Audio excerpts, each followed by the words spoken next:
es venezolano, graduado en Venezuela con mucho orgullo y hizo su formación en la Universidad de Boston de urología y tiene una trayectoria en la investigación, publicación de artículos relacionados a la medicina sexual desde hace más de muchísimos años, reconocido nacional e internacionalmente, y actualmente es profesor asociado de la Escuela de Medicina de, de la Escuela de Medicina de la Universidad de Boston, Massachusetts.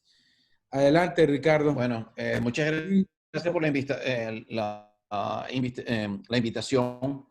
Disculpe mi español, aunque es mi primera lengua, la realidad es que toda la parte médica siempre la he hecho en inglés en los últimos 20 y pico años, entonces a veces me tranco y me tranco bastante, lo que da pena, pero es la realidad. Entonces, bueno, vamos a hablar del implante peniano. El implante peniano es un tratamiento que se consideraba de tercera línea en el tratamiento de la función eréctil. Inicialmente el tratamiento era escalonado, se empezaba con pastillas, después ibas y las inyecciones, finalmente con el implante. En las últimas revisión de las guías o recomendaciones del AUA, dice cualquiera que uno puede empezar con cualquiera de esos tratamientos. Yo no estoy del todo de acuerdo, pero con eso, porque me parece que es un poco agresivo, pero me parece que el implante peniano es una alternativa sumamente efectiva y con altas tasas de satisfacción en los pacientes. La verdad es que las complicaciones son del 1 al 3% en manos expertas y la satisfacción en los pacientes es y de sus parejas es el 92, 93%, tanto el paciente como en su pareja. Entonces, el implante peniano, aunque tiene un rol muy importante, la realidad es que no ha crecido o el volumen en los Estados Unidos no ha aumentado de forma significativa. Estamos entre unos 20 y 23 mil implantes peniano y la gran mayoría se hacen prácticas privadas de poco volumen y después hay ciertos centros de excelencia de donde se hacen alto volumen de cirugía prostética. La literatura es bastante límite y bastante realmente mediocre comparado con la literatura que hay en infección y prevención de infecciones a nivel ortopédico. Y de hecho, mucho de esta charla viene de revisiones mías en el mundo de ortopedia y de neurocirugía. Entonces, vamos a empezar con... lo primero, yo trabajo o soy investigador y hago consultoría y soy entrenador quirúrgico para la compañía Coloplast. He trabajado también con AMS o Boston Scientific en el pasado.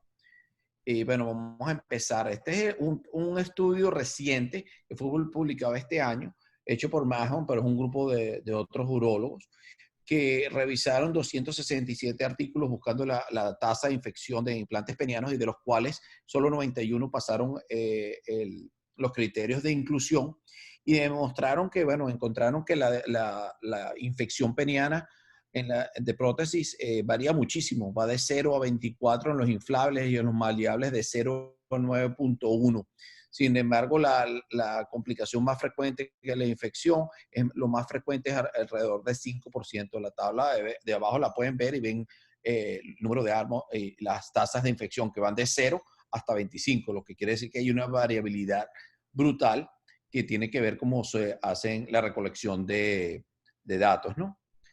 Entonces, esto es también una revisión que hizo Toby Kohler, y hasta ahora en mayo, Mayo Clinic, que demuestra algunos de los factores de riesgo para las infecciones de implantes. Realmente esta tabla que él tiene y que le da level of evidencia, toda esta tabla viene de otros campos. Ninguna de esta información o nivel de evidencia es de origen urológico. Eso es para cirugía ortopédica, básicamente de cirugía general oncológica. Entonces, como pueden ver, hay ciertos factores de riesgo que evidentemente nos exponen. Pero voy a tratar de revisar lo que hay hoy por hoy, que sabemos de otros campos y es lo que hemos implementado en nuestras prácticas, en estos centros de excelencia y lo poquito que hay en el mundo urológico. Entonces, esto es uno de los primeros trabajos que fue hecho por Steve Wilson. Steve en 1995 publicó una serie como de 1.400 pacientes en la que buscó factores de riesgo Y él encontró definitivamente que en el implante primario la infección era más alta en pacientes con daños medulares o que estaban inmunosuprimidos. Sin embargo, él no encontró que hubiese una diferencia en los diabéticos.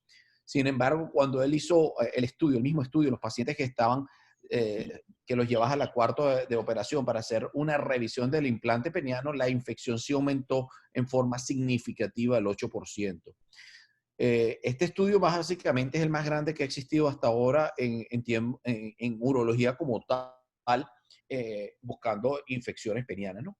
Se cree que hay factores, el problema de la cirugía de revisión tiene mayores riesgos de infección porque puede haber una disminución de la resistencia, hay una formación de la cápsula alrededor del implante que previene la penetración de antibióticos, hay también cicatrización que afecta la cicatrización, el flujo sanguíneo y por supuesto lo más importante de todo es la formación del biofilm o biofilamento, que básicamente es material biológico que en algún momento por alguna razón se activa y produce la infección. Evidentemente los organismos más comunes son organismos de piel la gran mayoría de las infecciones se habla que pueden pasar hasta los 12 meses. Yo no estoy muy de acuerdo que sea tan prolongada y les voy a enseñar la evidencia. Esto es un artículo que hicimos hace unos años, que hicimos como 600 pacientes en mi serie y le hicimos un análisis logístico y bueno, buscamos algunos factores de riesgo.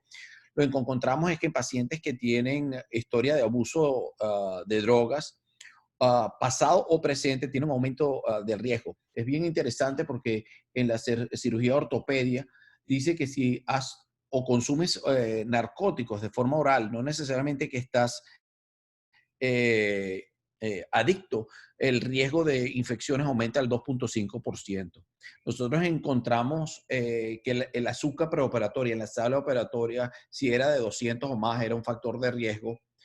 Nos pareció que el SIDA era un factor de riesgo, pero realmente el número de pacientes que yo tenía en ese momento con HIV era muy poco, realmente no es válido. Y lo único que encontramos que es protección, que protege contra las infecciones, es la prevención del hematoma, ya sea con el famoso Mommy Wrap, que es un sistema de compresión, o por usar un drain. Esto es un estudio que hicimos, que fue también publicado el año pasado, que usamos la base de datos del estado de Nueva York y buscamos las tasas de infecciones. Y realmente este es el estudio más poderoso desde el punto de vista epidemiológico en el campo del implante peniano, que demuestra que el paciente con diabetes tiene un poquito mayor riesgo. El riesgo de infección es del 2.3 en el estado de Nueva York y en los diabéticos es el 3% y en los no diabéticos el 2%. Lo que es interesante es que pudimos documentar el momento en que la gran mayoría de estos pacientes se presentaron con infecciones y generalmente pasa en los primeros 4 meses. Hay gente que dice 6, 9 meses, pero la gran mayoría de los pacientes a los 4 meses. Entonces, hay una serie de maniobras o cosas que podemos hacer para disminuir las infecciones en líneas generales. No solo son infecciones de implante peniano. Estas son las mismas recomendaciones para cualquier cirugía que se haga. Claro, la implicación en la cirugía de prótesis es diferente porque cuando el implante se infecta hay que remover el aparato y hacer una cirugía de salvamento. Pero esto es información que tenemos de todos los campos y son cosas que todos nosotros deberíamos tratar de adoptar en la mayor medida posible en cualquier cirugía que hagamos. Entonces, bueno, desde el punto de vista preoperatorio, mantener el azúcar lo mejor. Se sabe que la diabetes es un factor de riesgo, yo ya se lo mostré. Lo que no estamos claros es cuál es el nivel. Hay estudios que sugieren que a mayor hemoglobina glicosilada, entonces el mayor riesgo. Sin embargo, no hay ningún punto de corte que se diga que por encima de este nivel no se debe hacer la cirugía. De hecho, la CDC no le encuentra, dice que es un factor de riesgo, pero no hace ninguna recomendación al nivel de hemoglobina glicosilada. Otra cosa que se hace es, que se debería hacer preoperatoriamente en la posibilidad, es chequear por la presencia de estafilococos en las fosas nasales en otras zonas, porque al ser portador aumenta el riesgo de infecciones en líneas generales, no solo en la parte urológica, en cualquiera de las cirugías.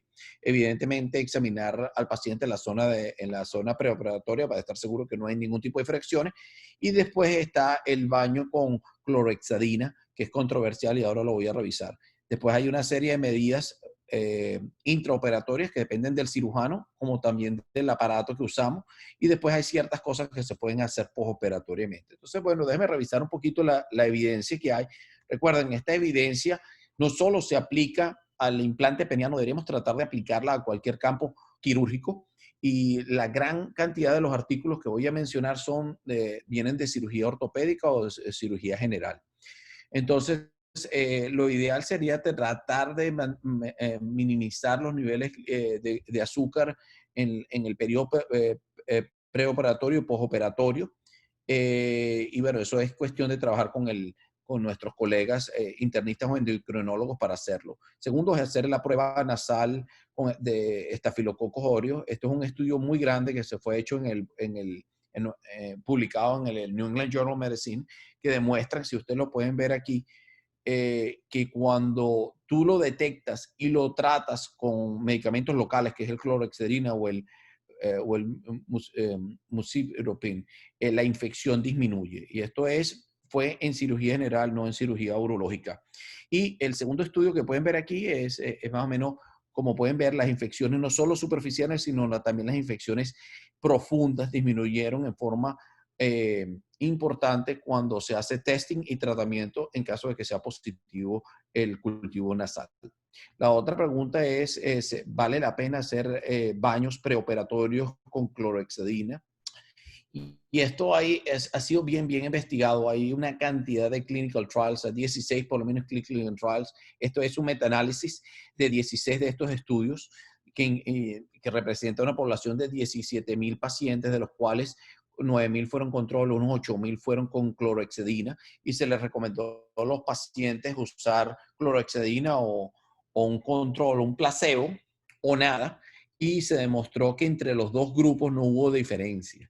Entonces, la clorhexidina realmente hoy por hoy, preoperatoriamente, no tiene evidencia científica que disminuya la infección quirúrgica, ¿no? Sin embargo, eso tiene ciertos tonos porque las infecciones son más comunes en los meses calientes y y cuando hay humedad, y eso lo voy a mostrar. En esos sentidos, a lo mejor la clorhexidina tiene un mayor valor. De todas formas, yo lo hago en todos mis pacientes, aunque la evidencia realmente no está ahí.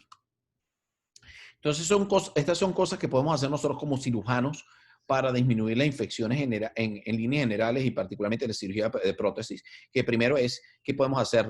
Cómo se remueve el pelo, con qué lavamos al paciente, cómo nos lavamos nosotros, qué antibiótico vamos a usar, cuál es el tráfico ideal en el cuarto de operaciones, cuáles son las tácticas para minimizar el contacto, se usa o no se usa los dos guantes, y cuál es el rol de la prevención del hematoma y cosas de esas. Entonces, vamos a empezar con la parte de remover el pelo. El remover el pelo, hay una cantidad de estudios. Esto es un metaanálisis publicado en Cochrane, que tiene una variedad de estudios, y eso es un metaanálisis. Y bueno, hay varias cosas. Primero, demuestra que remover o no remover el pelo no tiene diferencia desde el punto de vista estadístico en la infección local quirúrgica. Realmente el pelo se remueve o se quita para facilitar el campo o facilitar la cirugía, pero realmente no tiene impacto en la disminución de la infección local. Entonces, esa es la primera conclusión de este metaanálisis de ellos. La segunda cosa que ellos quisieron hacer es comparar los tipos de metodología, cómo podemos remover el pelo, ya sea con un clipping, que es la maquinita, o con la hojilla, o con unas cremas depilatorias. Lo que sí está claro es que removerlo con la máquina es superior al afeitado. El afeitado tiene una tasa de infección más alta que la máquina, hasta el punto que Medicare en los Estados Unidos multa a los hospitales que no usan estas máquinas y que todavía usan afeitadoras. De hecho, creo que no hay nadie que las use las afeitadoras porque los hospitales son multados. Y ahí otra conclusión o aspecto importante es cuando se debe hacer re- eh, remover el pelo en la zona quirúrgica. Entonces hay un solo estudio que es controlado en el que dice que es lo mismo remover el pelo el día de la cirugía o inclusive el día antes de la cirugía. Entonces, algunos centros, sobre todo de excelencia, de alto volumen, para no perder tiempo y facilitar, lo hacen, le dicen a los pacientes que lo hagan el día anterior. Yo prefiero hacerlo en, mi, en el cuarto de operaciones, pero bueno, esa es la evidencia que hay. Entonces, la otra pregunta es, bueno, el paciente eh, viene quirúrgico, hay recomendaciones tanto de la Sociedad Americana como la Sociedad Europea para el uso de antibióticos y específicamente por arena o por campo quirúrgico, ¿no? En el campo de la cirugía de prótesis, la AUA recomienda usar un aminoglicosio con una primera o una cefalosporina de primera o de segunda generación o vancomicina, te da la opción. El problema es que esas recomendaciones realmente son bastante anecdóticas y poco basadas en evidencia científica. Y voy a revisar el estudio. Este es un estudio que yo hice con un grupo de implantadores de alto volumen, varios de ellos son hispanos, de hecho, por cierto, Martin Gross fue mi residente, es hispano, está ahora de argentino origen, Carrasquillo de origen puertorriqueño, Carrión, ya lo conocen, él está de origen peruano, estoy yo, hay 4 o 5 de nosotros, Mariano que está en España. Entonces, en este estudio fue un estudio multiinstitucional que involucró 25 centros a nivel nacional y a nivel europeo. Y los cirujanos me mandaron los cultivos de sus infecciones durante el periodo de 2002 al 2016 y logramos conseguir 227 cultivos con información quirúrgica también. Lo primero que nos encontramos, que fue muy interesante, que un 33% de los cultivos eran negativos y creemos que eso se debe a que los pacientes vienen con síntomas de infección y son puestos en antibióticos orales uh, de alta penetración y básicamente esterilizan el pus y cuando hacemos el cultivo intraoperatorio salen negativos. Pero de los cultivos positivos, la gran mayoría obviamente fueron organismos gram positivos, pero nosotros reportamos por primera vez la incidencia de estafilococo resistente a la meticilina en un 9%. O sea que el 9% de esos pacientes con gram positivos son MRSA. La otra cosa que reportamos, que nunca se había reportado, es que el 11% de nuestros cultivos fueron positivos para cándida y un 10% para anaerobios. Y como pueden ver, la última, el 25% de los pacientes tenían más de un organismo. Entonces, basado en estos organismos que encontramos en los estudios, los comparamos con las recomendaciones del AUA y de la Comunidad Europea y encontramos que usando las recomendaciones de ellos, hasta el 40% de los pacientes no están cubiertos propiamente por las recomendaciones de ellos. Después, otra cosa que estamos investigando y que acabamos de publicar es que descubrimos que el 11% de nuestros cultivos habían infecciones por hongos. Y nosotros anecdóticamente decíamos que la infección por hongo realmente no es una información severa y que no tiene problemas, pero sin embargo cuando revisas esto en otros campos no es el caso. Este fue el mismo estudio, hicimos un subanálisis y lo que encontramos es que la gran mayoría de los pacientes que tienen infecciones penianas producidas por hongo son diabéticos o más importante tienen sobrepeso y la gran mayoría tienen las dos. Entonces nosotros sugerimos en este papel que bueno, que deberíamos considerar añadir un antimicótico por lo menos en este grupo de pacientes.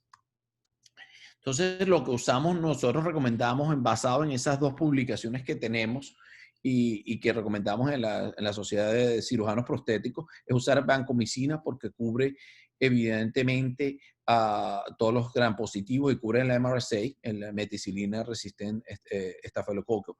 Después, algo que cubra los gram negativos, que sería o un aminoglucósido o una cefalosporina de tercera generación.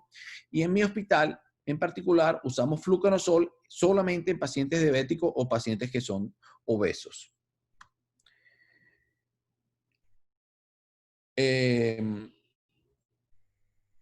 La otra pregunta que se hace mucha gente es el sistema de ventilación del hospital o de los cuartos quirúrgicos tiene algún impacto en las infecciones locales quirúrgicas. Y se han hecho muchos estudios, la mayoría de los estudios son con flujo laminar o flujo normal, y lo que hacen es poner en el campo quirúrgico Petri dish para hacer cultivos bacterianos y ver cuál es la deposición y la cantidad de organismos que se cultivan. Y bueno, se han tratado de comparar las infecciones entre los dos grupos. El uso de flujo laminar, que es técnicamente mejor, no ha disminuido una disminución, no ha demostrado una disminución de las infecciones. O sea que los cuartos operatorios que usamos normalmente son más que suficientes. Lo que sí se ha demostrado con el flujo laminar es que los cultivos en las láminas de Petri sí disminuyen, pero desde el punto de vista quirúrgico no hay diferencia entre las infecciones en un cuarto con flujo laminar o con flujo normal. Entonces, otra de las cosas que nos preguntamos, bueno, ¿qué vamos a hacer? ¿Cómo preparamos a los pacientes? Los pacientes se preparan tradicionalmente con yodo povidona, pero en los últimos años ha habido acceso a la clorhexidina mezclada con alcohol. Este es un estudio muy grande que fue publicado en New England Journal of Medicine y que demuestra que cuando preparas quirúrgicamente a estos pacientes, las infecciones tanto superficiales como profundas disminuyen a menos de la mitad. Entonces, realmente en el mundo quirúrgico actual, la recomendación es usar una combinación de clorhexidina y alcohol, incluyendo en el pene, y la povidona y el yodo realmente son mucho inferiores, realmente no se usa. El segundo estudio que pueden ver en la segunda lámina es un estudio muy pequeño en urología, en lo que los pacientes preoperatorios que iban a ser sometidos a vasectomías, implantes o esfínteres, le hicieron un cultivo perineal y después lo trataron con betadina o clorhexidina. Evidentemente, el grupo tratado con clorhexidina alcohol, el cultivo hecho después de la preparación de la piel, disminuye en forma importante. O sea que la clorhexidina, yo creo que en línea general está aceptado que hoy por hoy es mucho mejor producto que el yodo. La otra pregunta es cómo deberíamos prepararnos. ¿Tiene sentido prepararnos las manos con 5 minutos, 10 minutos? ¿Qué producto usar? Esto ha sido altamente investigado y hay varios estudios, pero este es un estudio que recomienda y que está bien publicado y además un estudio viejo en el 2002 con unos pacientes, como 4.000 pacientes, en el que se compara el uso de la preparación típica de las manos con betadine o la segunda con una preparación a base de alcohol, que es un sistema mucho más rápido de 1 o 2 minutos. El estudio, que es un estudio con más de 4.000 pacientes, demuestra que no hay diferencia en infección quirúrgica y sin embargo fue mucho mejor tolerada por los cirujanos porque produce menos dermatitis y lesiones. Entonces, en líneas generales, usar productos con alcohol para limpiar la mano por 2 o 3 minutos es más que suficiente para cualquier cirugía. La otra pregunta que mucha gente se hace es, ¿qué debemos hacer para evitar el tráfico en el cuarto de operaciones? ¿Es un factor de riesgo o no es un factor de riesgo? Y depende de la cirugía, hay mucho tráfico porque en la medida que las cirugías se prolongan, siempre hay más personal que entra y sale. Las razones por las que hay tráfico en el cuarto de operaciones es porque el personal de anestesia o de enfermería toman descansos. Y segundo, es porque están buscando material quirúrgico. Total que más o menos por esas dos razones son más o menos el 50% de las razones por las que hay tráfico. Lo que sabemos es que desde el punto de vista microbiológico, aunque tengas flujo laminar, al abrir las puertas se rompe el circuito y hay una mayor deposición de bacterias en las láminas de Petri dish. Y se cree en un estudio neurológico que demuestra que por cada cambio de shift, cambio de grupo, aumenta el riesgo quirúrgico. Entonces, bueno, la sugerencia es tratar de minimizar el tráfico quirúrgico en el cuarto de operaciones y tratar de mantener todos los materiales necesarios antes de empezar la cirugía, porque es una de las razones más comunes. La otra pregunta que nos hacemos es, ¿qué debemos hacer? ¿Debemos hacer un guante? ¿Debemos hacer 2 guantes? ¿Podemos usar guantes más gruesos como los de cirugía ortopédica? Hay varias cosas hay varios estudios randomizados y esto de nuevo es un metaanálisis de la gente de Cochrane que demuestra que el usar dos guantes no disminuye el riesgo quirúrgico de infección. Lo que sabemos es que el guante interno tiene menor microperforación cuando se usan dos guantes, pero realmente no se ha demostrado a día de hoy que usar dos guantes disminuye la infección. Sin embargo, en Estados Unidos lo usamos en forma rutinaria para la prevención de hepatitis o HIV, que no aquí no es necesario hacer, no es parte del protocolo hacer esas pruebas. Otra cosa que sabemos o que se ha recomendado en este estudio, en otros estudios de contaminación, dice que los guantes se van contaminando durante el acto quirúrgico.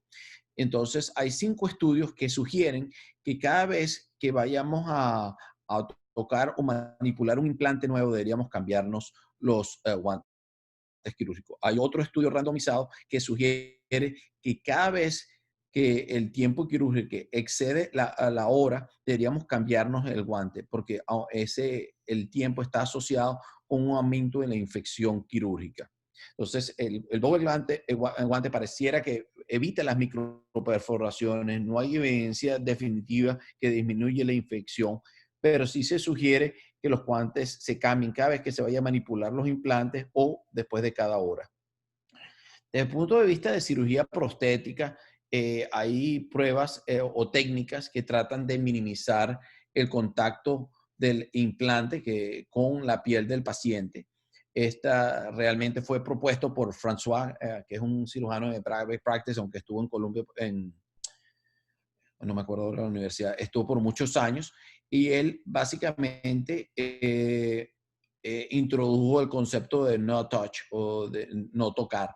Y significa que se prepara la piel, se ponen todos los retractores, después se pone una cobertura estéril de plástico y se ponen unos nuevos retractores, de manera de que cuando uno manipula o pone el implante, nunca toca la piel del paciente.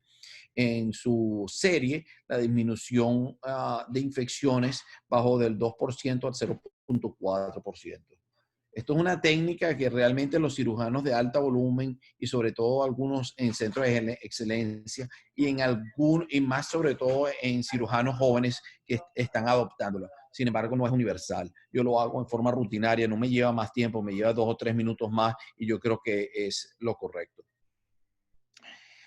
La otra pregunta que siempre nos hacemos es el tiempo quirúrgico.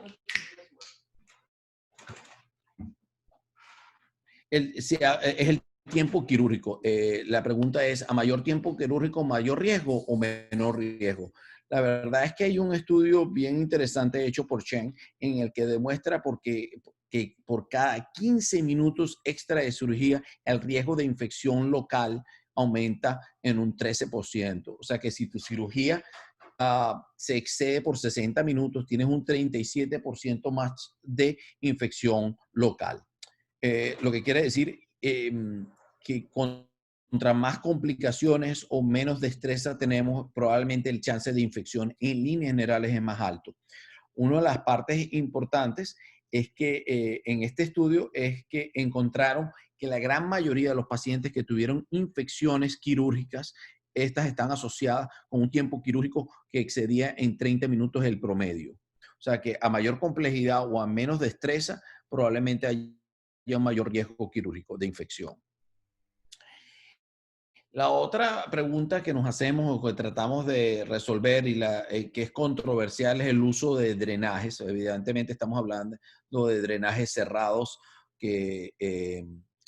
y la pregunta es si estos sistemas son beneficiosos para el paciente en términos de recuperación o en términos de infección. Esto es un metaanálisis otra vez de cirugía ortopédica en la que hay 2 grupos de 5,000 pacientes cada lado, uno con drenaje y el otro sin drenaje, y no encontraron ninguna diferencia de infección local. Lo que sí encontraron es que en los pacientes que no usaron drenaje necesitaban mayor número de cambios de cura. Y la otra cosa que encontraron es que en los pacientes que tenían drenes necesitaban mayor número de transfusiones. Sin embargo, el riesgo no es diferente. En líneas generales, nosotros en cirugía prostética de pene no hay recomendaciones definitivas por el uso de DREN, pero se sugiere que al usar un DREN la recuperación es más rápida y que no hay aumento de infección, porque al prevenir el hematoma hay menor dolor postoperatorio y menos inflamación, entonces es más fácil o más rápido empezar a utilizar el aparato. Las formas de prevenir el hematoma hay dos técnicas, uno es el drain y el otro es el sistema compresivo. El primer sistema compresivo fue hecho por Gerard Henry, que se hace un wrap a través del pene y ayuda bastante. Y la otra es el drain. Este es un estudio que yo hice y publicamos el año pasado. Todos mis pacientes tienen un sistema de compresión y aparte de eso les pongo un tren. Y lo que encontramos es que a pesar del sistema de compresión, el tren drenó unos 11 cc por hora durante las primeras 12 horas. Sin embargo, después de esas 12 horas, el DREN disminuyó de forma importante y el promedio fue como unos 2.5 cc. O sea, yo creo que basado en esta información, la infección no es más alta cuando se usan drenes apropiados y el beneficio del dren es particularmente importante en las primeras 12 horas postquirúrgicas, pero después de las 24 horas se cree que puede aumentar el riesgo y hay ciertos estudios en cirugía de mama. Esta es continuación del mismo trabajo que hicimos nosotros. Entonces, comparamos cirugías normales con cirugías complejas postpriapismo y como pueden ver, en la medida que aumenta el tiempo quirúrgico, aumenta el drenaje. Entonces, yo creo que a mayor complejidad del caso, el dren es más beneficioso. Estas son otras medidas que podemos hacer ya propiamente, que ya no dependen de nosotros, que dependen del aparato que estamos usando. Entonces, el primer producto que vino disponible en los Estados Unidos fue el Inhibison, que fue con el implante AMS, ahora Boston Scientific, que es una polvo de rifampicina con minoxiclina, que fue impregnado en el aparato y fue el primer producto que tuvimos. Evidentemente disminuyó la infección y subsecuentemente Coloplast hizo otra técnica diferente que es el poner al implante una capa hidrofílica que absorbe agua o antibióticos. En líneas generales, cualquiera de estas técnicas, tanto como el Inhibison o el Coloplast, ha disminuido las infecciones en este metaanálisis que fue hecho en la Universidad de Tulane. La ventaja del Inhibison es que realmente no hay que pensar mucho, se usa rifampicina, minoxiclina. El problema de eso es que ahora la FDA ha cambiado las reglas, entonces cualquier cambio en el aparato no pueden usar rifampicina, minoxiclina porque pasa por otro sistema de regulaciones. Entonces, tanto como Boston Scientific como Coloplast están tratando de ir más hacia la era de la cobertura con un material hidrofílico. El problema del material hidrofílico es que se necesitan estudios para saber cuál es el antibiótico ideal para absorber. Entonces, bueno, estos son los primeros estudios de inhibición y demuestra que gran mayoría del antibiótico dura 24 horas, es cuando va a tener efecto, y en líneas generales va a cubrir la gran mayoría de organismos de piel. Esto fue un estudio hecho por Dubala en Detroit, que él estudió varios productos para ver cuál era el mejor, que si era la rifampicina, la gentamicina, la vancomicina, e hizo un total de 5 soluciones, y la que encontró es que en líneas generales el mejor producto es la rifampicina mezclado con gentamicina. Y es lo que él sugirió. Él lo hizo a nivel microbiológico, pero también hizo un estudio clínico.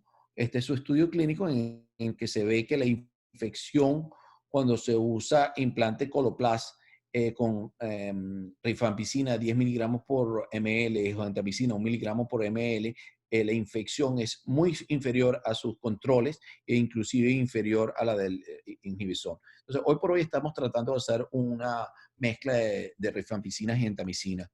Hay otro estudio hecho por Wilson a través de Coloplast hace ya unos cuantos años en el que probó varias soluciones de antibióticos para ver cuál era mejor para evitar las infecciones operatorias es cuando el implante es sumergido en estos antibióticos. Y bueno, se hicieron muchos cultivos y todos los productos son bastante buenos. Lo que él encontró que en líneas generales lo más fácil y más menos costoso fue hacer las bolsas de infusión de trimestoprim sulfametoxazol, porque viene una concentración estándar, funciona bastante bien y es muy económica. En líneas generales es o rifampicina con gentamicina o podría ser un Bactrimel en solución intravenosa. Esto es una cosa muy importante. Toda la evidencia que o todo lo que hemos discutido ahora son para cirugías primarias de pene, pero cuando uno hace revisiones es otro campo quirúrgico. La infección es sumamente alta, se duplica o se quintuplica. El riesgo de infección en cirugía de pene por revisión va del 1% hasta el 5 al 10%.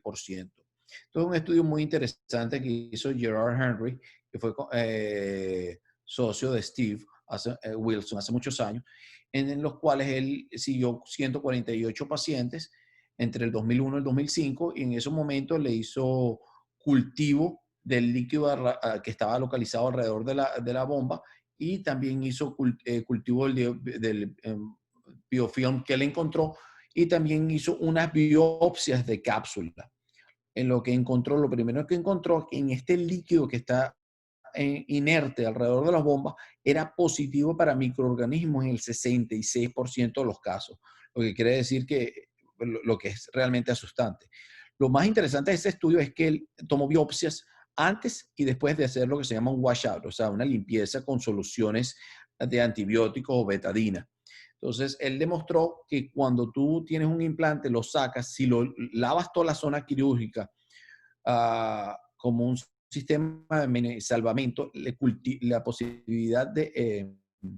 positividad del cultivo disminuyó del 43 al 25%. Y esto es un estudio clave porque básicamente ha cambiado la forma que hacemos nosotros la revisión penianas. En estos casos, todos los pacientes, una vez que hemos retirado el aparato, la zona es irrigada con antibióticos, solución salina o con betadina.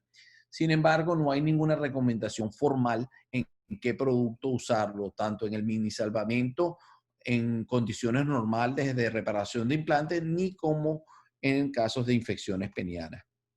Este es un estudio que hizo mi fellow hace un par de años, en el que él revisó toda la evidencia científica que existe de la irrigación quirúrgica en todos los campos quirúrgicos, pero también en la parte de microbiología. Y para darles una idea, la recomendación de John Mulcahy para usar betadina en el salvamento, usas betadina 5%. Sin embargo, los estudios preclínicos o de laboratorios de ciencias básicas que demuestran que concentraciones inferiores, inclusive al 0.35%, tienen en un impacto negativo sobre los fibroblastos y otras células normales. Entonces, la recomendación ha cambiado y hoy por hoy se puede usar betadine, pero se usa un betadina diluido. Y el betadina debe estar en contacto con la zona quirúrgica por lo menos por 3 minutos. Una vez que el betadina está en contacto con el campo quirúrgico, debe ser irrigado y removido con solución salina.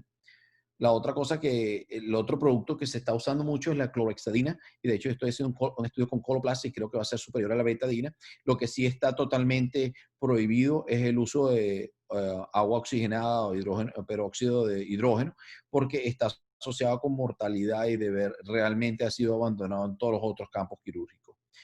Entonces, la última pregunta es, ¿qué hacemos para evitar las infecciones? ¿Deberíamos o no deberíamos usar antibióticos quirúrgicamente después del acto quirúrgico? Las recomendaciones del AUA es usar los antibióticos por menos de 24 horas. Sin embargo, la gran mayoría de los cirujanos usa antibióticos por más o menos una semana. Esto es un survey que hizo un amigo mío que se llama Greenfield, y mandó un cuestionario a los miembros de la Sociedad de Medicina Sexual de Norteamérica, y les preguntó que si usaban antibióticos postoperatorios, por cuánto tiempo lo usaban.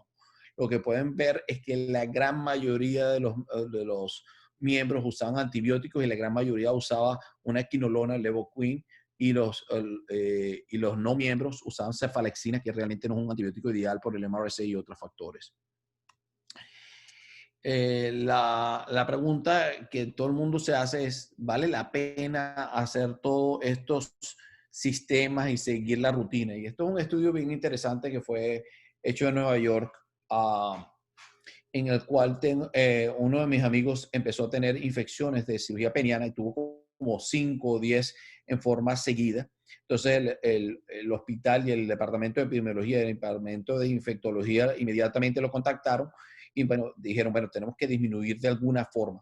Y se creó un checklist, una lista que hay que chequear y estar segura que uno cumple con todos los requisitos antes de hacer cualquier cirugía de pene. Y básicamente es sentido como un cultivo de orina, una hemoglobina que demuestre el control diabético, preparar la piel con clorhexidina y alcohol, usar antibióticos apropiados, usar doble guantes, el toque, la manipulación del implante nada más debe ser hecho por el cirujano y todo ese tipo de cosas. Entonces, hay cierta evidencia que demuestra que en la medida que somos más metódicos, la disminución quirúrgica, tanto en urología como en cualquier otro campo, disminuye.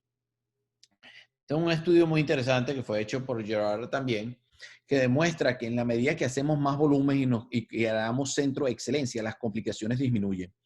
Este es un estudio bien interesante, aunque de pocos pacientes. Me imagino que sus socios no estaban muy contentos con él, pero les voy a echar la historia. Gerard llegó a un grupo de médicos en medicina privada y estos cirujanos eran un grupo de 10 cirujanos, hacían implantes de vez en cuando. Total que él logró revisar una serie de 57 implantes hechos por sus socios, que después fueron los que los contrataron. Y después él comparó e hizo la tasa y vio la tasa de infecciones y complicaciones y el tiempo quirúrgico en una población similar. Lo que él demostró es que el tiempo quirúrgico en su centro de excelencia disminuyó a un tercio. Su grupo de cirujanos que hacían implantes de muy rara vez les tomaba 94 minutos, mientras como él estaba totalmente dedicado al campo le lleva 34 minutos. Y las infecciones bajaron de un 14%, que por cierto es significativa, a básicamente cero. Claro, este estudio no tiene el power para determinar infecciones, pero sí demuestra que el tiempo quirúrgico por lo menos disminuyó en forma importante. En líneas generales, en los centros de excelencia para cualquier cirugía, contra más hacemos, más eficientes somos, los tiempos quirúrgicos disminuyen en las infecciones y las complicaciones en líneas generales disminuyen. La otra parte que voy a hablar de la charla es el manejo, ya no es manejo, sino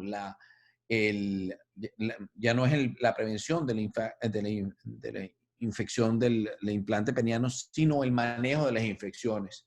Entonces, en líneas generales hay dos tipos de infecciones. Una infección aguda generalmente pasa temprano en las primeras semanas, hasta puede estar asociada con sepsis, hay drenaje de material purulento, el paciente puede tener fiebre. Y después hay una infección indolente, generalmente de progresión lenta, en que lleva mucho más tiempo. La infección generalmente se caracteriza porque el paciente tiene dolor persistente peniano o porque algunos de los componentes del implante están fijados a piel.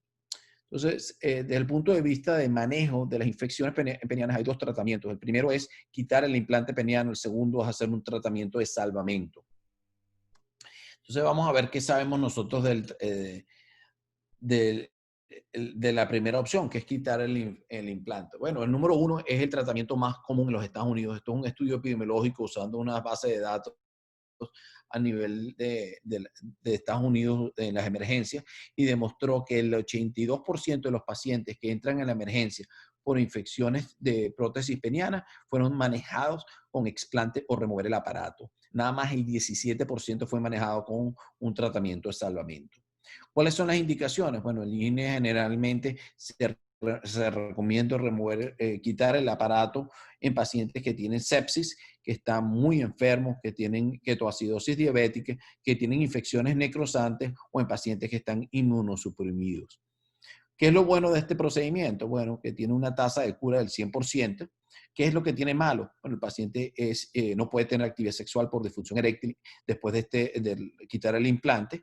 Segundo, hay una pérdida de longitud de implante importante. Y tercero, que si hay que colocar un implante en una forma más en otro momento, es un acto quirúrgico realmente complejo debido a la fibrosis corpórea. ¿Cuál es la información que soporta estos comentarios? Bueno, esto es un estudio que fue hecho por Cava, que está en el Hospital de Veteranos de Miami, y él vio y revisó los pacientes de él que a través de los años han venido al VA con infecciones penianas, y estudió en particular a los pacientes que esas infecciones fueron manejadas con quitar el aparato. Y después hizo un análisis de los pacientes que le pidieron que querían hacerse otro implante peniano. Lo que hizo fue comparar la longitud del pene durante la primera cirugía con la colocación del pene después de una infección. Y lo que él encontró es que la pérdida de longitud peniana es de 3.7 centímetros. Es algo realmente importante. Por eso, en manos expertas, nosotros recomendamos hacer el tratamiento de salvamento, que es el próximo tratamiento. La otra dificultad con remover el implante peniano sin hacer salvamento es que si el paciente quiere restablecer su función eréctil, va a necesitar otro implante. El problema es que en estas condiciones el implante es muy difícil debido a la fibrosis corpórea. Aquí hay 3 series, una de Garber, que es un médico de práctica privada en Filadelfia, la de Larry Levine, que está en Chicago, y después está la de David Ralph, que es la última, que está en Londres, que es un centro de referencia. Si ustedes ven, la tasa de success es del 70 al 84% en las 3 series.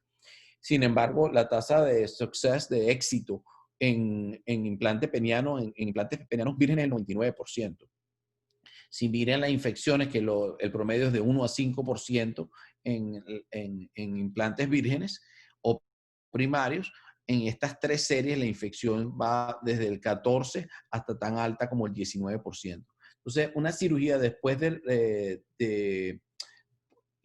en el setting de fibrosis corpórea, después de infecciones, es altamente quirúrgica, es altamente compleja y está asociada con infecciones en casi 20% de los pacientes. Eso es otra razón por la que deberíamos tratar de hacer más salvamentos en la medida posible. Entonces, ¿qué sabemos nosotros del salvamento? Bueno, es raramente utilizado en los Estados Unidos. La gran mayoría de las infecciones manejadas con quitar el implante. La casuística, el estudio epidemiológico demuestra que cuando se hace salvamento, generalmente se hace en pacientes jóvenes y en centros académicos de alto volumen. Las indicaciones, evidentemente, es que es un paciente que tiene una infección, pero no tiene ketoacidosis, ni una necrosis de tejido, ni que está realmente enfermo. Y los pasos, básicamente, fueron descritos por el doctor Mulcahy en el año 2000 o un poquito antes de eso. La primera publicación en el 99, si no me equivoco, en la que él admitía al paciente, se le da antibióticos intravenosos, se quita el implante, se irriga la zona quirúrgica y después se coloca otro nuevo implante.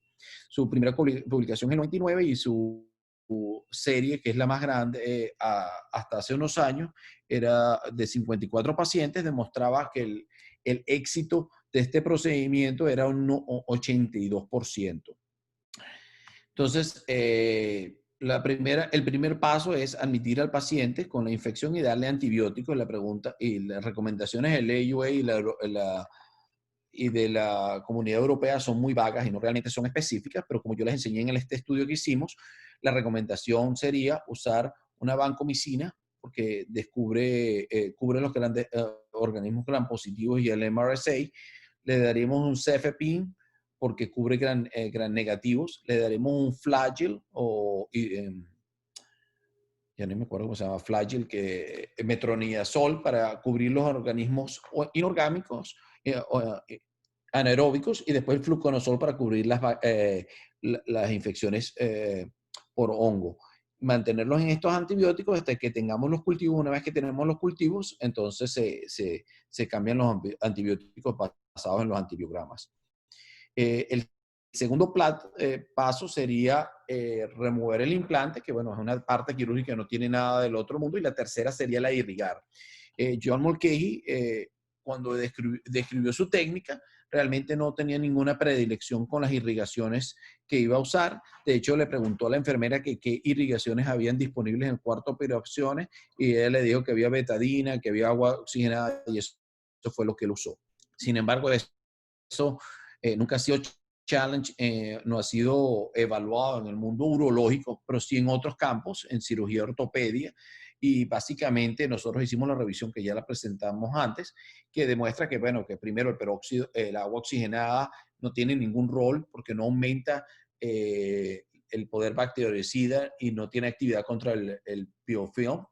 Segundo, que el producto, que el betadina es efectivo, pero no tiene que ser usado a las concentraciones que recomendó que recomendó John Mulcahy, que era el 50%, o sea, diluido, la botella diluida al 50%, que al final sigue siendo es 5% de betadina. Y lo que encontramos nosotros es que, bueno, que realmente con concentraciones del menos del 1% es suficientemente efectivo y que hay que dejarlo en contacto por lo menos con 3 minutos. Para hacerlo más fácil en el estudio, lo que hicimos es una tabla para ver cuánta solución salina hay que añadir para usarla con el betadina para producir una concentración. 5% es muy tóxico, 3% es esto. Lo ideal sería usarlo entre 0.35 y 1%. Yo soy un tipo sencillo, entonces yo uso el 1% porque es fácil, 900 de solución salina y 100 cc de solución de betadina. Entonces, ¿cuál es el éxito? El tercer componente es, después que hayas hecho la irrigación, quitar el aparato y todo eso, es colocar un implante peniano. John Mulcahy inicialmente recomendó colocar un implante inflable y él reportó un éxito quirúrgico del 82%. Y eso fue una publicación en el 2000 y no ha habido otra publicación hasta el 2017 validando o rechazando esta hipótesis. Muchos de nosotros quirúrgicamente estábamos haciendo salvamento y realmente no tuvimos gran éxito con el salvamento con el implante peniano inflable y casi todos nosotros de alto volumen, François Arid, Paul Perito, Geiler y yo, realmente estábamos haciendo salvamento, pero estábamos haciéndolo con implantes maleables. Total que decidimos hacer un estudio que terminamos publicando en el año 2017, de nuevo como unos 15 centros a nivel nacional e internacional, y demostramos que el salvamento, cuando se usa el implante maleable, tiene un éxito del 93%. Tiene ciertas ventajas, entonces, usar el maleable. Primero guarda el cuerpo cavernoso, no hay pérdida de longitud, la infección es menor que con el implante peniano. Interesantemente, 70% de los pacientes después del salvamento decidieron mantener el implante maleable y solamente un 30% decidieron ir de nuevo por otro implante inflable en un momento más tardío. Entonces, básicamente el protocolo para el salvamento quirúrgico lo hemos cambiado con estos nuevos estudios que hemos hecho. Primero es que si hay un escroto que está edematoso, bien inflamado, nos gustaría poner una aguja y aspirar el pus para tener un cultivo, ya que nuestra evidencia demuestra que el 33% de los pacientes tienen cultivos negativos cuando los ponemos en antibióticos. Segundo es admitir al paciente, darle antibióticos que cubran gram positivos, gram negativos, anaeróbicos y cándida, o básicamente cándida. Tercero, hemos modificado el tratamiento de salvamento, en el cual sugerimos usar el maleable antes que el inflable, porque la infección es mucho más reducida. Cuarto, recomendamos usar solamente solución salina y betadina, pero la betadina diluida al 0.35 al 1% en lugar del 5%, que es lo que recomendaba el doctor Mulcahy, que por cierto es coautor en ese estudio que hicimos nosotros. Y el cuarto es que nosotros mantenemos los pacientes en estos antibióticos hasta que tenemos un cultivo definitivo, entonces ajustamos los antibióticos. Por desgracia, el 33% de los cultivos van a ser negativos. Entonces la pregunta es, ¿cómo los tratamos posoperatoriamente? Entonces, la recomendación del hospital mío y a través del Departamento de Epidemiología e Infectología es que en pacientes con cultivos negativos los deberíamos tratar con una combinación de trimethoprim sulfamethoxazol con amoxicilina y ácido clavulánico por un mes. Y esas son más o menos las recomendaciones actuales en el salvamento. Hay pacientes que después del salvamento fallan y que no, el salvamento no ha sido beneficioso y realmente no hay mucho que hacer, o en este momento quitas el implante peniano, o la segunda posibilidad es un estudio, esto que ha recomendado o que ha descrito Carrión, que está en la Florida, en el que se quita el implante y se pone una mezcla que ya viene producida por un laboratorio, que es calcio sulfatado, que se le añade antibióticos, una mezcla de este producto de calcio y sulfato, que se le mezcla vancomicina y gentamicina, se crea una pasta y se pone en el cuerpo cavernoso. La ventaja de esto es que funciona como un implante peniano maleable reabsorbible. Entonces, en 6 semanas se reabsorbe. Lo que tiene la ventaja es que puedes venir a las 6 semanas y poner un implante. El cuerpo cavernoso está totalmente tratado, no hay infección y hay mínimo fibrosis y hay mínima pérdida de longitud porque este producto mantuvo el pene estirado y preservó los espacios. Sin embargo, esta publicación es de muy pocos casos, creo que tiene una serie ahora probablemente de 10 a 15 pacientes, pero es una opción, yo lo he hecho un par de veces. En líneas generales, allá para resumir y terminar con esto, las infecciones penianas, generalmente nosotros las reportamos entre 1 o 3%, pero la gran mayoría de las series sugieren que por lo menos con el implante peniano la infección es alrededor del 5%. Hay una serie de medidas que deberíamos hacer para prevenir las infecciones penianas, como el cultivo nasal, usar clorohexidina, cortar el pelo con máquinas, lavar la piel con clorohexidina y alcohol, usar los antibióticos apropiados que nosotros creemos que son vancomicina, gentamicina o ceftriaxone y fluconazol, por lo menos en pacientes diabéticos obesos. Tratar en la medida de lo posible usar doble guante y cambiarlos antes de manipular el implante. Evitar el contacto con la piel, usar el famoso no touch technique de François Hardy, prevenir la formación de hematomas, ya sea con compresión o con un drain, y evidentemente usar los implantes modernos actuales que usan tecnologías que incluyen antibióticos. Y bueno, por aquí estos son y después, bueno, en lo que se refiere al manejo de la infección, realmente el tratamiento ideal sería, a menos que el paciente esté muy enfermo o comprometido médicamente, sería hacer un tratamiento de salvamento con algunas modificaciones que hemos aprendido, que incluye el uso de un implante maleable y usar irrigaciones que nada más incluyen solución salina o betadina, pero diluida al 1%, como les acabo de describir. Entonces, bueno, lo voy a dejar aquí para ver si tienen si tienen alguna pregunta y ver qué pasa. Bueno, Ricardo, excelente conferencia. De verdad que todas las preguntas que uno tenía fueron contestadas en tu presentación. La gran mayoría, pero por acá en el grupo del chat hay varias preguntas. Por ejemplo, tenemos a Teodoro Di Capua preguntando cuánto tiempo iniciar relaciones sexuales después de una cirugía de implantes y si eso es un factor de riesgo para complicación o rechazo.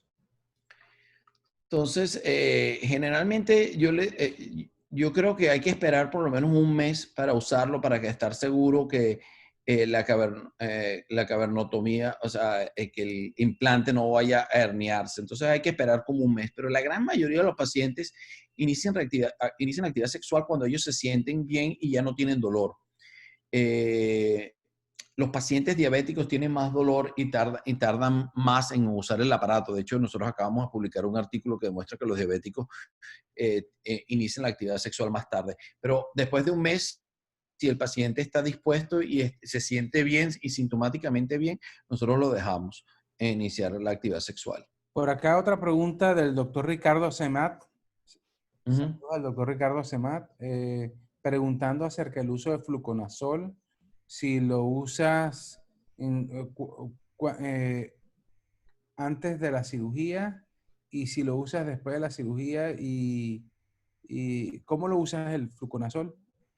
Entonces, o sea, esto todo viene, la verdad es que había evidencia científica, pero casi anecdótica, de las dos compañías que demostraban que había algunos cultivos positivos con cándida, ¿no? Entonces, cuando nosotros en el 2017 hicimos nuestra primera serie de microbiología, que fue con el salvamento, con el maleable, nos dimos cuenta que había mucho cándida, más de lo que esperábamos. Entonces extendimos el estudio y ya hicimos 227 cultivos, de los cuales el 11% regresó positivo para cándida. Entonces eso nos alarmó porque el 10% es muy alto, ¿no? Es mucho más de lo reportado. Eso interesantemente, después hicimos un estudio un análisis secundario y claro, encontramos lo que era obvio, pero no estaba documentado. La gran mayoría de los pacientes que tienen infecciones por cándida son obesos o diabéticos, que ya lo sabemos, no es pero no estaba documentado. Entonces, bueno, no hay recomendaciones fijas de ninguna de las sociedades. Yo trabajo muy cercanamente con el Departamento de Epidemiología y de Infecciones del hospital, de infecciosas del hospital, y en mis pacientes, si son obesos o son obesos o si tienen diabetes, entonces le doy fluconazol preoperatoriamente y por en las primeras 24 horas, que es lo que sugieren, menos de 24 horas. Posoperatoriamente no lo uso a menos que sea un tratamiento de salvamento, que ya es otra cosa. Sí, el doctor Pernalete también quiere hacer hincapié en el tipo de irrigación que tú lo dijiste, pero sí, porque quieres irrigar, quieres agregar algo en en la irrigación para colocar la prótesis. Ya tú dijiste qué tipo de antibióticos usa. Sí, bueno, hay dos cosas. Hay la irrigación preoperatoria. Hay dos tipos hay que considerar la cirugía en dos puntos. La cirugía primaria y la cirugía de revisión. En la cirugía primaria, generalmente uno irriga puede irrigar con solución de antibióticos. No hay evidencia en nuestro campo, en la ortopedia hay cierta evidencia que me puede beneficiar, pero realmente lo que hay que tratar es disminuir el tiempo quirúrgico de exposición con la piel y puedes irrigar con cualquier producto. El problema de la irrigación en la cirugía primaria es que si usas un aparato AMS, si usas mucha irrigación, le vas a quitar el antibiótico del implante y lo que pierde efectividad. Lo importante de la irrigación es realmente en la cirugía de revisión, porque la idea es que esa irrigación elimine o disminuya la cantidad de bacteria presente en el biofilm. Entonces, históricamente hemos usado antibióticos, betadina, clorhexadina y esto y lo otro. Lo que hicimos nosotros fue hacer una revisión, tanto de ciencias básicas como clínicas, y descubrimos que, bueno, que el agua oxigenada no tiene sentido, que los mejores dos productos hoy por hoy que tenemos son el betadina y la clorhexadina. El problema es que cuando estamos en el betadina que usamos en el campo urológico no es diluida. Sin embargo, cuando miras la evidencia científica en cirugía ortopédica, ellos usan soluciones de betadina del 0.35% porque produce daño a los fibroblastos. Entonces, la idea del papel es decir, está bien que usemos tanto en el salvamento como en la revisión quirúrgica, soluciones de betadina y clorhexadina, pero podemos usarlas más diluidas para evitar menos daño tisular y menos inflamación. Entonces, bueno, yo recomiendo el betadina de por lo menos 1% o menos del 1%. Bueno, por aquí hay otras preguntas bien interesantes, sobre todo el uso de sonda de Foley en los pacientes para colocar prótesis. ¿De rutina usa sonda de Foley? Bueno, eso tiene que ver mucho tiene que ver mucho con el tipo de cirugía que haces. Si haces una cirugía infrapúbica, realmente como el reservorio es puesto on the direct vision, el catéter no te ayuda mucho porque uno opera en la parte dorsal, entonces el daño, no necesitas visualizar la uretra. Entonces realmente el paciente se cateteriza antes de la cirugía para drenar la vejiga, no se pone un catéter y haces tu cirugía normal. En la cirugía a través del penoscrotal, el Foley es más beneficioso porque ayuda a exponer o resaltar la uretra, entonces la exposición quirúrgica es mejor. Entonces yo hago penoscrotal, yo uso el Foley en los que hacen infrapúbica realmente no necesitan hacerla. El doctor Rodolfo Mateus, mi ¿Mm? profesor Rodolfo Mateus, pregunta, en el procedimiento de salvamento, ¿cuánto tiempo de antibiótico endovenoso previo a la colocación de la nueva prótesis? Eso es una buena pregunta. En líneas generales, cuando yo veo un implante peniano en la emergencia, yo le digo a mis residentes bueno, si está drenando pus, que tomen un cultivo y después que lo inicien en antibiótico. Pero si no están drenando, lo más importante, y tú ya sabes que está infectado porque el escroto está muy grande y esto es poner una aguja, tener el cultivo. Entonces yo lo pongo en antibiótico por 24, 48 horas para que tenga suficiente penetración tisular en los cuerpos cavernosos, en el escroto, para que tenga mayor éxito. No hay ninguna emergencia en ese momento. Yo generalmente entre 24 y 48 horas doy de antibióticos intravenosos antes de tratar un salvamento. Ahora, si lo vas a quitar, lo quites y no hay ningún problema. Ahora, muy interesante, aquí pregunta Teodoro Di Capo y Salvador Rocaful en cuanto al uso del sulfato de calcio. Sí, el Eh, sulfato de calcio se usa en cirugía ortopedia. O sea, es interesante porque la gran mayoría de los estudios que yo mencioné hoy y que he revisado vienen del mundo de la cirugía ortopédica, por supuesto. Ellos hacen miles de prótesis más que nosotros hacemos y de cirugía general. Entonces, este es un producto que fue desarrollado por una farmacéutica, que es el calcio sulfato, que básicamente es como una especie de yeso, ¿no? Entonces se mezcla con antibióticos y se pone en la zona articular de manera que esto vaya liberando antibióticos por las próximas 4 o 6 semanas. Entonces, eh, Rafael tuvo la idea un día entrando al cuarto quirúrgico con la gente de ortopedia de decir, bueno, a lo mejor podemos hacer esto en los pacientes que falla el salvamento. Entonces él mezcla vancomicina con gentamicina, con el calcio, con esta pasta de calcio, de sulfato de calcio, y se llena dentro del cuerpo cavernoso, pero generalmente lo hacemos cuando ya ha fallado el salvamento. Aquí Ricardo Semat hace una pregunta muy interesante acerca se sabe que el retiro del implante durante una cirugía que esté infectado es el tratamiento de elección, pero hay experiencia de salvamento de la prótesis cuando ya hay un proceso infeccioso instalado, del salvamento de la prótesis. O sea, cuando hay un implante peniano infectado, hay dos conductas quirúrgicas. Uno es quitarlo. La ventaja de quitarlo es que 100% de los pacientes mejoran, no hay duda alguna. Y es muchas veces lo correcto en pacientes que realmente están enfermos o que tienen infecciones necrosantes o que están sépticos o que tienen una diabetes en ese momento con ketoacidosis. Pero la gran mayoría de los pacientes no tienen esas condiciones y solamente tienen una infección de pene. En esos pacientes, el tratamiento ideal sería hacer el salvamento. ¿Por qué? Primero, porque evite la fibrosis corpórea. Segundo, porque no hay pérdida de longitud de pene. De hecho, el doctor Cava demostró que cuando tú quitas el implante y tratas de ponerlo de nuevo 3 o 6 meses después, el implante que logras colocar es 3.7 centímetros mucho más pequeño. Entonces, el tratamiento ideal, a menos que el paciente esté comprometido, siempre es el salvamento. Con maleables, idealmente. Maleables. Con maleables. Sí, y otra pregunta aquí, el uso de mitomicina C post retiro de prótesis infectada para evitar fibrosis propuesta por el doctor Shearer. Wow. Bueno, yo realmente no he usado ningún producto biológico para evitar la fibrosis.